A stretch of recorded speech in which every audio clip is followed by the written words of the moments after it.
किसानों के लिए सब्सिडी लेकर के आए तो हमारी सरकार लेकर के आई। बिजली अगर टाइम पे दी तो हमारी सरकार ने दी।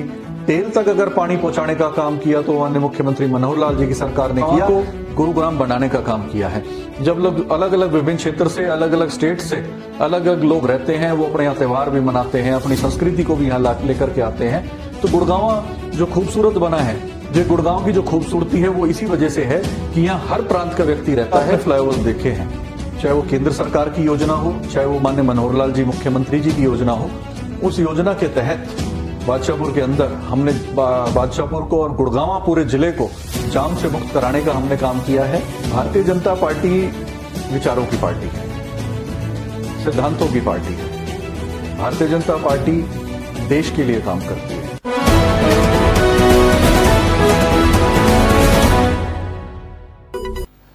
नमस्कार, आप देख रहे हैं आरबीएम न्यूज।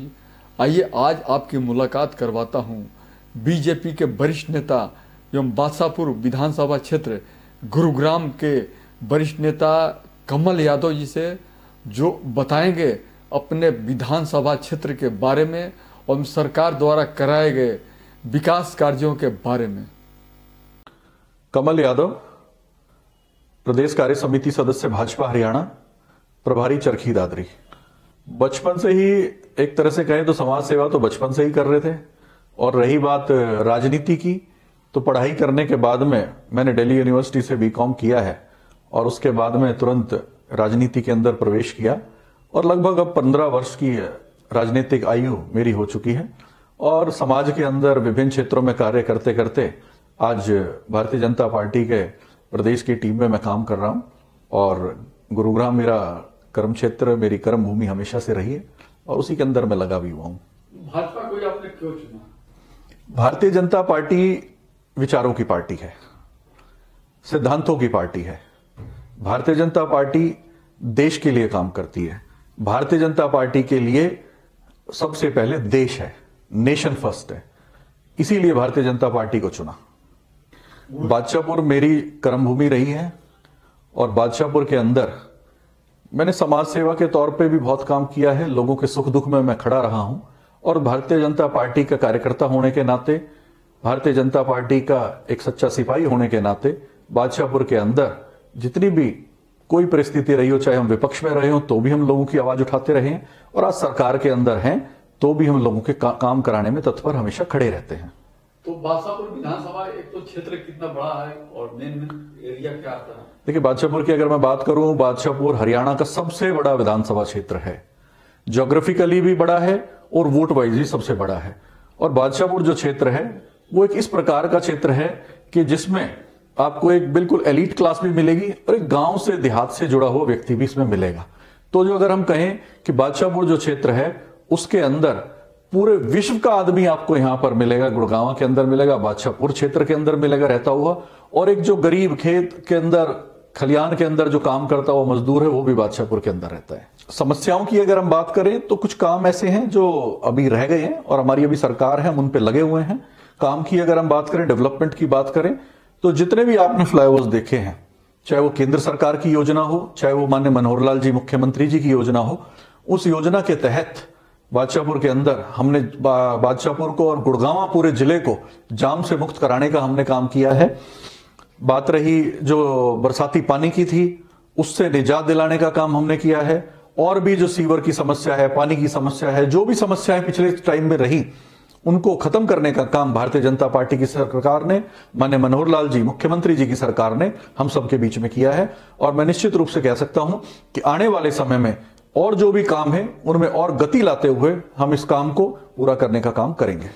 देखिए, सफाई की जो बात है, हम सबने भी देखा है पिछले लंबे समय से कि प्रशासन के कुछ लोग हड़ताल पे चले गए थे, जो सफाई कर्मचारी हैं, और उन्होंने पीछे काफी समय से काम नहीं किया। तो कूड़ा वगैरह इसकी वजह से थोड़ा जरूर शहर में गंदगी हुई थी। लेकिन अब पिछले आप कई दिनों से देख रहे हैं हमारा प्रशासन, हमारे कार्यकर्ता, हमारे साथी, जितने भी सफाई कर्मचारी लोग हैं वो बिल्कुल तत्परता से लगे हुए हैं और अब शहर में सफाई अभियान चल रहा है। आपको नहीं लगता कि हॉस्पिटल, गुड़गांव एक मिलेनियम सिटी है और निश्चित रूप से मैं आपसे सहमत हूं कि यहाँ जनसंख्या बहुत ज्यादा है और जनसंख्या ज्यादा होने के कारण यहाँ हॉस्पिटलों की रिक्वायरमेंट्स भी बहुत ज्यादा है। लेकिन गुड़गांव के अंदर ऐसा नहीं कि हॉस्पिटल नहीं है। अभी जो हमारा जो पुराना हॉस्पिटल, जिस सिविल हॉस्पिटल की बात कर रहे हैं, उसको नई बिल्डिंग बनाने के लिए अभी योजना है और उस योजना को हम क्रियान्वित करने का काम जल्द से जल्द करेंगे। देखो, आप ही की बात को मैं आगे बढ़ाते हुए बात कर रहा हूं। आपने जैसा कहा कि गुड़गांव एक जाम सिटी बोला जाता था और पानी भरता था, लेकिन आपने पिछले लंबे समय से देखा होगा कि गुड़गांव के अंदर अब ना जाम लगता है और ना ही किसी बरसात के समय। देखिए, मेरा मानना यह है कि वैसे तो अवैध कॉलोनियां कटनी ही नहीं चाहिए थी, लेकिन पहले की सरकारों में अवैध कॉलोनियां बहुत कटी हैं और आज के समय में जितनी भी अवैध कॉलोनियां थी जिनको हम वैध कर सकते थे वो हमने की हैं और हमारी सरकार ने सबसे ज्यादा जितनी अवैध कॉलोनियां थी उनको वैध करने का काम किया है और उनके अंदर जो मूलभूत सुविधाएं थी उनको पहुंचाने का काम भी किया है। कुछ कॉलोनीज ऐसी हैं जो रह गई होंगी, उनको भी आने वाले समय में सारी सुविधाएं सरकार की तरफ से दी जाएंगी और आने वाले समय में जहां जो वो लोग रह रहे हैं उनको बहुत अच्छे तरीके से, जैसे और बड़ी अच्छी कॉलोनीज हैं, जो कॉलोनीज सेक्टर्स हैं, उनकी तरफ से उनमें विकास कार्य कराया जाएगा। कांग्रेस के राज में आपने देखा है कि उद्योग यहां से पलायन करने लगे थे और बड़े बड़े उद्योग जो थे यहां से दूसरे अलग अलग राज्यों में जाने लगे थे। अगर मैं मारुति की बात करूं तो मारुति कंपनी के अंदर किस प्रकार से होंडा कांड हुआ, गुड़गांव के अंदर मारुति के अंदर स्ट्राइक कराई गई और विशेषकर जो सरहोल के अंदर जो मारुति कंपनी है उसके अंदर भी किस प्रकार से एक तांडव हुआ वो हम सबके सामने है। लेकिन हमारी जब से सरकार आई है आज तक का रिकॉर्ड है कि कोई भी उद्योग यहां से पलायन करके नहीं गया।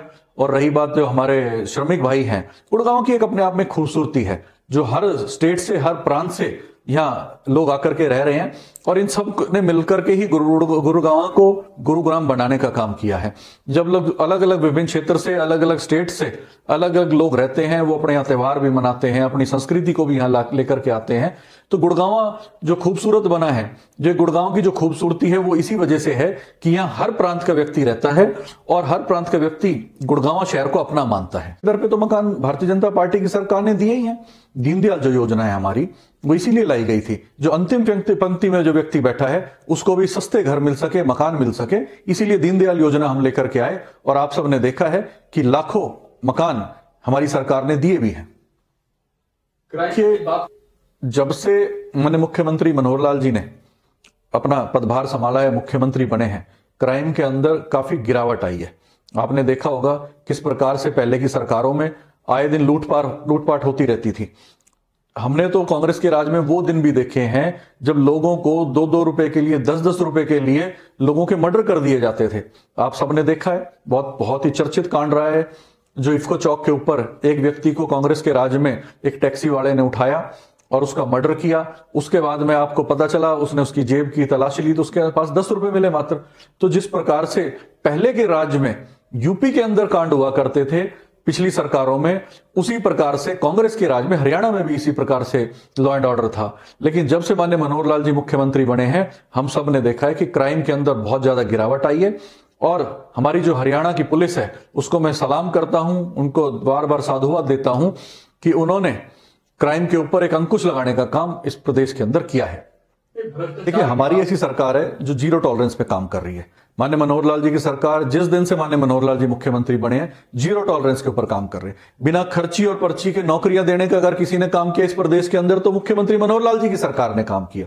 पिछले सरकारों में आपने देखा होगा किस प्रकार से लोग, आम जनता नेताओं के पीछे दौड़ती थी नौकरियों के लिए, लेकिन आज माननीय मनोहर लाल जी की सरकार ने क्लियर मैसेज पूरे प्रदेश के अंदर दिया है कि बच्चों को, आने वाली जनरेशन को, कि आप लोग अपनी पढ़ाई करो, कोई किसी के पीछे दौड़ने की जरूरत नहीं है। अपना जो एग्जाम है उसकी तैयारी करें, कॉम्पिटिटिव एग्जाम्स में बैठें और जो भी व्यक्ति, जो भी बच्चा पढ़ाई में आगे रहेगा, एग्जाम्स में जो अपने अच्छे नंबर लेगा, उनसे अच्छे एग्जाम्स को, कॉम्पिटिटिव एग्जाम्स को क्लियर करेगा, वो नौकरी पाता है।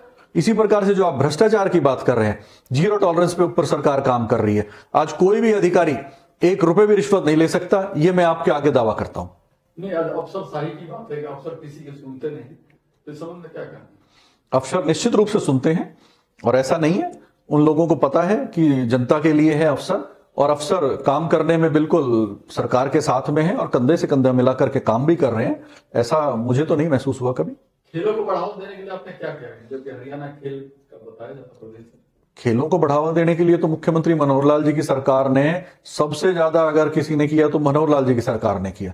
आपने देखा होगा, चाहे वो कॉमनवेल्थ हो, चाहे अन्य कोई भी खेल हो, जितने भी खेल के अंदर हमारे जो साथी हैं, खिलाड़ी हैं, जो पुरस्कार लेकर के आए, उनको बहुत बड़ी बड़ी राशियां देने का काम हमारी सरकार ने किया है, नौकरियां देने का काम सरकार ने किया है, और खेलों को बढ़ावा देने का काम अगर किसी ने किया तो मुख्यमंत्री मनोहर लाल जी की सरकार ने किया। पहले क्या होता था, पहले की सरकारों में, कि जीतने के बाद उस खिलाड़ी को प्रोत्साहित किया जाता था, उसको कोई राशि दी जाती थी। आज उस जो भी खिलाड़ी अच्छा अपने क्षेत्र में कर रहा है तो उसकी तैयारियों के लिए भी अलग अलग अकेडमीज बना रखी हैं। सरकारी तौर पे भी जो हमारे स्पोर्ट्स स्कूल हैं, उनको आप देखिए, उनकी व्यवस्था परिवर्तन उनके अंदर किया है। आप स्टेडियम्स के अंदर देखिए किस प्रकार से बहुत अच्छी व्यवस्था खिलाड़ियों के लिए हम लोगों ने की हुई है। तो पहले की निस्बत बहुत ज्यादा काम खेल जगत में भी हमारी सरकार ने किए हैं। बिल्डरों की मनमानी पर अंकुश, पिछली सरकारों ने गुड़गांव को इस प्रकार से रेवड़ियों की तरह सीएलओ बांटे हैं, और जहां फिजिबिलिटी थी नहीं थी, कंस्ट्रक्शन क्वालिटी कभी चेक की नहीं, उन सब चीजों को नजरअंदाज किया। जो सेफ्टी पर्पस, सेफ्टी नॉर्म्स जो बिल्डिंग बनाने में लिए जाते हैं, कंस्ट्रक्शन क्वालिटी की अगर मैं बात करूं, इन सब चीजों को देखते हुए हमारी सरकार ने रेरा का गठन किया। रेरा के अंदर सब बिल्डर्स को लेकर के आए, और आज रेरा का जो सर्टिफिकेशन है उसके बगैर कोई भी बिल्डिंग नहीं बन सकती। और रही बात जो कंस्ट्रक्शन की और पोजीशन की, तो टाइम लिमिट, टाइम बाउंड किया गया हर एक बिल्डर को। और मुझे लगता है कि अब जितने भी पुराने जो प्रोजेक्ट कांग्रेस के टाइम में हैं, वो भी हमारी सरकार ने, माननीय मुख्यमंत्री मनोहर लाल जी की सरकार ने अफसरों को लगा करके पिछले जितने भी रुके हुए काम थे उनकी कमेटी बना करके, बिल्डर के ऊपर प्रेशर बना करके पोजीशन दिलाने का काम भी हमारी ही सरकार ने किया। किसानों की अगर बात करूं तो हर किसान के खाते में जो 6,000 रुपए हमारी सरकार ने दिए। किसानों की अगर किसी ने सच्ची बात की, कोई सोचा, हमेशा किसानों को तो हमेशा पिछली सरकारों ने ठगा है। अगर न्यूनतम भाव, न्यूनतम मूल्य की अगर मैं बात करूं, उसको फिक्स करने का काम अगर किया तो हमारी सरकार ने किया। किसानों के लिए सब्सिडी लेकर के आए तो हमारी सरकार लेकर के आई। बिजली अगर उस टाइम पे दी तो हमारी सरकार ने दी। तेल तक अगर पानी पहुंचाने का काम किया तो माननीय मुख्यमंत्री मनोहर लाल जी की सरकार ने किया। जो क्षेत्र सूखा पड़ा रहता था, चाहे मैं इधर नांगड़ चौधरी की बात करूं, चाहे और मेवात की मैं बात करूं, पानी अगर पहुंचाया है तो तेल तक पानी पहुंचाने का काम किया तो मुख्यमंत्री मनोहर लाल जी की सरकार ने किया। अन्यथा इससे पहले की ही सरकार ने कभी किसान के बारे में कोई नहीं सोचा। देखिए, मैंने कहा ना, गुड़गांव की खूबसूरती जो है, वो जितने भी अलग अलग विभिन्न प्रदेशों से जो लोग आए हैं उन सबको मिलाकर के गुड़गांव खूबसूरत बना है। लोकल तो हम लोग थे ही, और लोकल जो हमारा जो क्षेत्र है, विशेषकर अगर मैं गुरुग्राम की मैं बात करूं तो गुरुग्राम एक बहुत ही शांति प्रिय क्षेत्र है। यहाँ के जितने भी लोग हैं, लोकल लोग हैं, वो हमेशा एक दूसरे के साथ मिलकर के चलते हैं। चाहे कोई कहीं से भी आया हो, चाहे कोई बिहार से है, कोई यूपी से है, कोई बंगाल से है, कोई महाराष्ट्र से है, किसी भी प्रदेश से है, लेकिन हमारा जो लोकल जो व्यक्ति है वो कभी भी किसी को परेशान नहीं करता। और आज आप देखेंगे, अगर किसी बाहर के व्यक्ति के साथ कोई भी समस्या आ जाती है तो सबसे पहले हमारे जो गांव देहात के अंदर जो आदमी रहता है, जो पुराना, जिसको हम लोकल लोग कहते हैं, जो ग्रामीण लोग कहते हैं, वो सबसे पहले खड़ा होता है उनके साथ में। तो बाहर के प्रवासी लोग, किसी को डरने की जरूरत नहीं है? बिल्कुल डरने की जरूरत नहीं है, किसी से भी डरने की जरूरत नहीं है। वो लोग अपनी रोजी रोटी कमाने के लिए यहाँ आए हैं। और मैं पिछले लंबे समय से यहाँ देख रहा हूं कि जितने भी हमारे लोकल लोग हैं, उन्होंने यहाँ रोजगार देने का भी काम किया, उनको बसाने का भी काम किया है, और हर प्रकार की जो सहायता हो सकती है वो उनकी सहायता करने का भी काम किया है। संदेश देने की अगर बात करें तो मैं इतना बड़ा कोई नेता नहीं हूं कि मैं कोई संदेश दूं।